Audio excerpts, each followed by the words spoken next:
जैसा कि आप जानते हैं, हम यहाँ अगले 3 दिन के लिए यहाँ हैं। कल सुबह 24 तारीख को 10 बजे स्टीयरिंग कमेटी की बैठक होगी और शाम को 4 बजे सब्जेक्ट्स कमेटी की बैठक होगी, जहाँ 6 प्रस्तावों पर विचार विमर्श होगा और उसके बाद 25 और 26 को इन प्रस्तावों पर डिस्कशन होगा प्लीनरी में। 25 तारीख को राजनीतिक, आर्थिक और इंटरनेशनल अफेयर्स के रेजोल्यूशन पर चर्चा होगा और 26 तारीख को कृषि, किसान कल्याण, युवा, रोजगार और शिक्षा, और तीसरा जो प्रस्ताव है सामाजिक न्याय और सशक्तिकरण पर, इन 3 प्रस्तावों पर हम चर्चा करेंगे। 26 तारीख 2 बजे को कांग्रेस अध्यक्ष का अंतिम भाषण होगा और 4 बजे पब्लिक रैली होगी।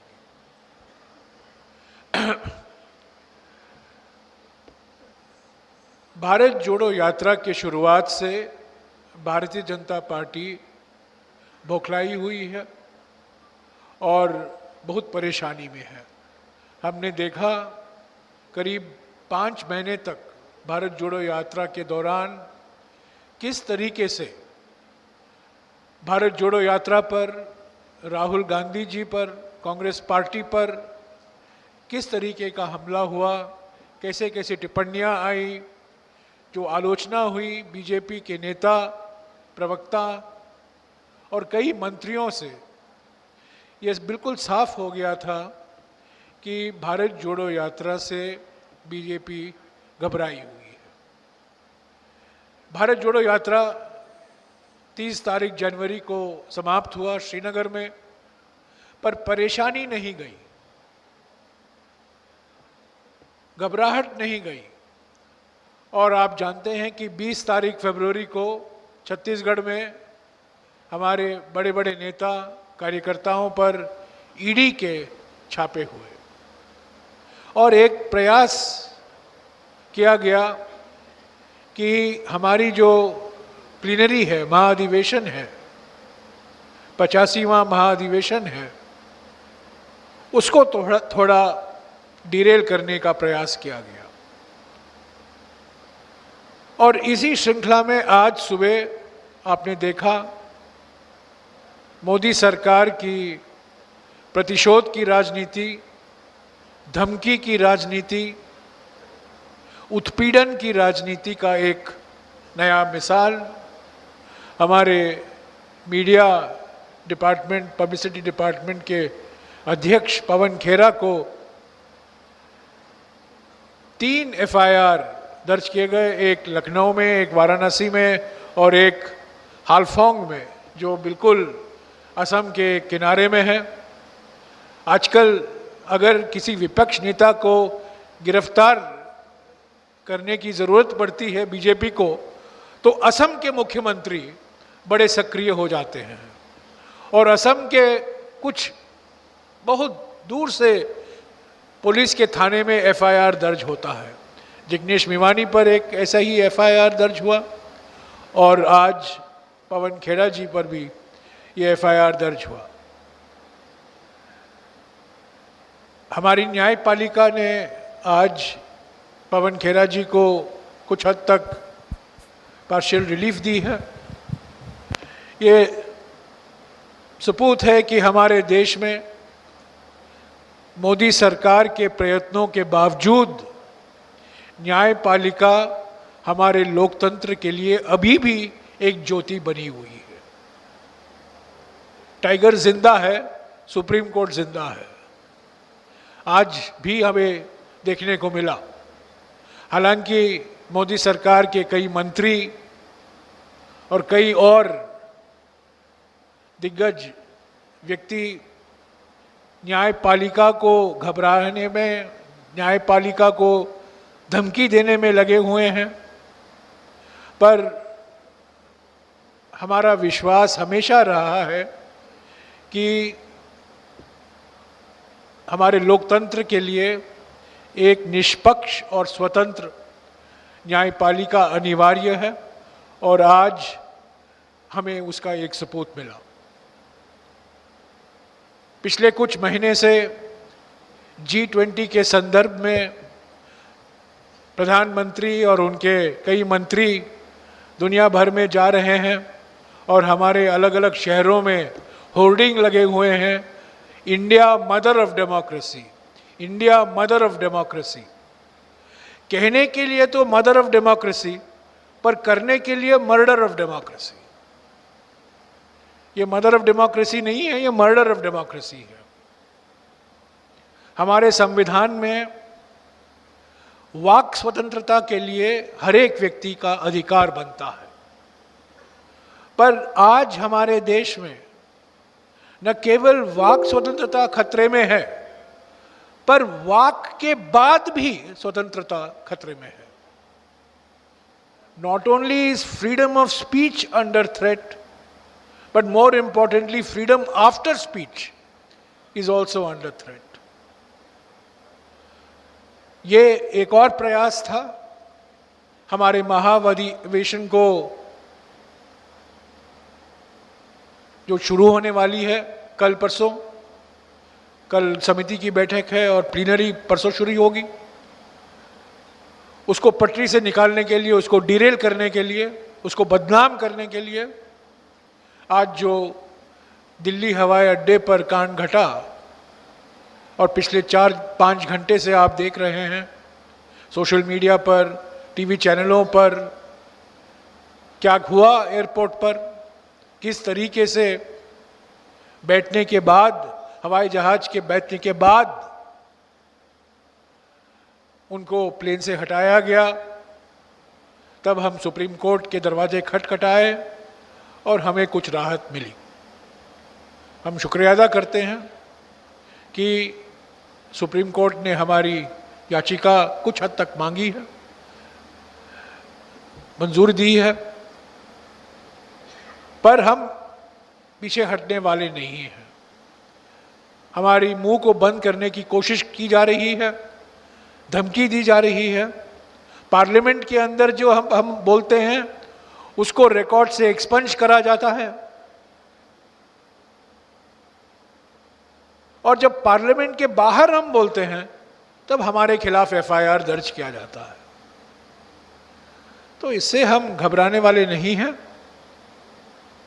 और भी हमारे हौसले बड़े हैं, और भी मजबूत हुए हैं हम, और भी सशक्त होंगे हम। और खास तौर से हमने लगातार 15 दिन प्रधानमंत्री से 45 सवाल पूछे हैं इस गौतम अडानी घोटाले के संदर्भ में। 45 सवाल पूछे हैं हमने 15 दिन लगातार।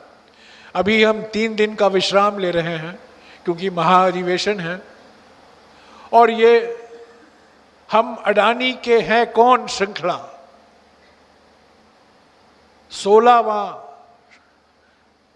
इंस्टॉलमेंट सोमवार को निकलेगा, और 3 सवाल हम पूछेंगे और हम पूछते रहेंगे, क्योंकि रोज कुछ ना कुछ नई जानकारी आती है। इसमें सरकार बुरी तरह से फंसी हुई है, प्रधानमंत्री खुद इसमें इनकी भूमिका है, LIC, state bank of India, bank of Baroda, UTI, सारे सार्वजनिक क्षेत्र के वित्तीय संस्था इसमें, जो करोड़ों परिवार की बचत इन संस्थाओं में है, और इन संस्थाओं को धमकी देकर अडानी की कंपनियों में निवेश करने का आदेश दिया गया है। इसके पहले एक और बहुत बड़ा घोटाला था गुजरात में, GSPC का 20,000 करोड़ रुपए का घोटाला। आज भूल गए हैं लोग, जीएसपीसी, और किस तरीके से उसको बंद कराया गया। ओएनजीसी, एक पब्लिक सेक्टर कंपनी को जबरदस्ती कहा गया कि आप जीएसपीसी को खरीदो। सीएजी की देर रिपोर्ट थे, हमने पार्लियामेंट में इस पर कई सवाल उठाए, सीएजी ने सवाल उठाए हैं, पर इस जीएसपीसी जो बार बार प्रधानमंत्री दावा करते थे जीएसपीसी के बारे में, ये एक बिल्कुल, अगर किसी घोटाले को भारत रत्न देना है तो जीएसपीसी को देना है, पर इसको ओएनजीसी को जबरदस्ती कहकर जीएसपीसी को खरीदने को कहा गया। अभी ये अडानी घोटाला है, कई कंपनियां हैं, और खास तौर से हम इसलिए इसको ले रहे हैं बार बार रोज, क्योंकि करोड़ों भारतवासियों का बचत LIC, state bank of India, bank of Baroda, UTI, Canara bank, ऐसे वित्तीय संस्थाओं में है।